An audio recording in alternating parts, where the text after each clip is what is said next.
நம்ம வாழ்க்கைய நிம்மதியா வாழ்றதுக்கு நம்ம செய்யக்கூடாத 3 விஷயங்கள். 1. உங்களுக்கு கீழ இருக்கவங்களோட உங்கள ஒப்பிட்டு பார்த்தீங்கன்னா, ஜெயிச்சதா நெனைப்பீங்க. உங்களுக்கு மேல இருக்கவங்களோட ஒப்பிட்டு பார்த்தீங்கன்னா, தோத்து போனதா நெனைப்பீங்க. அதனால யாரோடையும் உங்கள ஒப்பிட்டு பார்க்காதீங்க. 2. உங்களால முடிஞ்சா நீங்க மத்தவங்களுக்கு உதவி செய்யுங்க.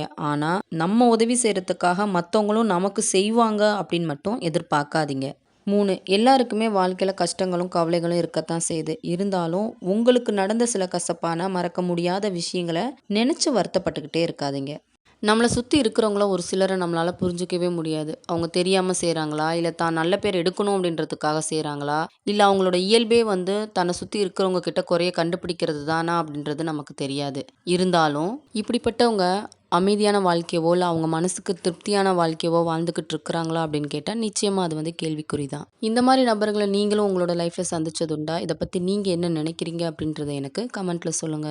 நம்ம லைஃப்ப விட்டு கொஞ்சம் தள்ளி வைக்க வேண்டிய 2 முக்கியமான நபர்கள். 1. உங்ககிட்ட ஒரு குறைய பார்க்குறவங்க, உங்ககிட்ட அத சொல்லாம மத்தவங்க கிட்ட சொல்லி உங்கள மட்டம் தட்டுறவங்க. 2. எல்லா சமயங்கள்லயும் உங்க கூடயே இருப்பாங்க. ஆனா ஒரு பிரச்சனை அப்படின்னு வந்தோனே, உங்கள மட்டும் தவிக்க விட்டுட்டு அவங்க கண்டுக்காம இருப்பாங்க. இந்த மாரி நபர்கள் கிட்ட பழகுறது என்னைக்குமே நமக்கு ஆபத்து தான். அதனால இவங்க கிட்ட நம்ம ஒட்டி இருக்கிறத விட, விலகி இருக்கிறது தான் நமக்கு நல்லது. நம்ம ஏதோ ஒரு பிரச்சனைனால ஒரு நபர்கிட்ட சண்டை போடுறோம் அப்படின்னும்போது, அந்த பிரச்சனைக்குரிய காரணத்த விட, அந்த பிரச்சனையப்ப நம்ம பேசின வார்த்தைகள் தான் மறுபடியும் அந்த நபர நம்மளோட பேச விடாம தடுக்குது. அதனால கோபப்பட்டு வார்த்தைகள விட்டு உங்களோட நிதானத்த நீங்க இழந்துராதீங்க. ஏன்னா கொஞ்ச நேரத்துல கோபம் உங்களுக்கு மறைஞ்சிரும். ஆனா நீங்க பேசின வார்த்தைகள் கேட்டு அவங்களோட மனசுல என்னைக்குமே ஆறாத தழும்பா இருந்துகிட்டே தான் இருக்கும். இந்த மாரி உங்களோட லைஃப்லயும் நடந்திருக்கா? இத பத்தி உங்களோட ஒப்பீனியன் என்ன அப்படின்றத எனக்கு கமெண்ட்ல சொல்லிருங்க.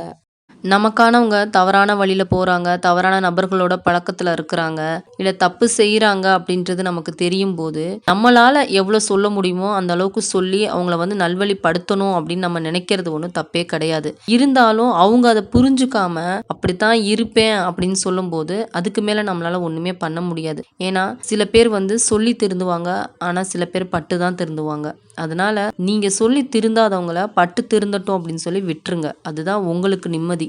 ஒரு நபர் தன்னை கவனிக்கிறத விட, தன்னோட உணர்வுகளுக்கும், தன்னோட விருப்பங்களுக்கும் மதிப்பு அளிக்கிறத விட, உங்களையும் உங்களுக்கான விஷயங்கள்லயும் அதிகமா கவனத்த செலுத்துறாங்க, நேரத்த ஒதுக்குறாங்க அப்படின்னும்போது, அதுக்கு காரணம் அவங்க உங்க மேல வச்சிருக்கக்கூடிய அளவுக்கு அதிகமான அன்பு மட்டும்தான். அதனால பதிலுக்கு நீங்களும் அவங்க மேல அன்பு வைக்கணும் அப்படின்லாம் சொல்லல. முடிஞ்ச வரை அவங்கள உதாசீனப்படுத்தாம இருந்தாலே போதும். ஏன்னா பெரும்பாலும் மனிதர்கள் செய்யக்கூடிய தப்பு என்ன தெரியுமா? இருக்கும்போது உதாசீனப்படுத்துவாங்க, இல்லாதப்ப அத தேடி அலைவாங்க.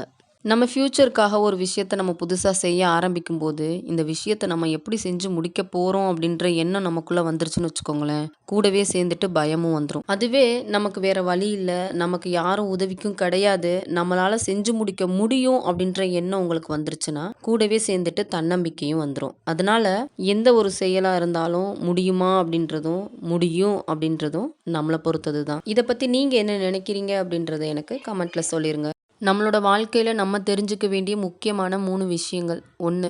மத்தவங்களுக்கு மரியாதை குடுக்க தெரியாத நபர்னால தன்னோட வாழ்க்கையில நிச்சயமா அந்த மரியாதைய பெறவே முடியாது. 2. நம்மளோட எண்ணங்கள் நல்லதா இருந்தா மட்டும் தான் நம்மளோட செயல்களும் நல்லதா இருக்கும்.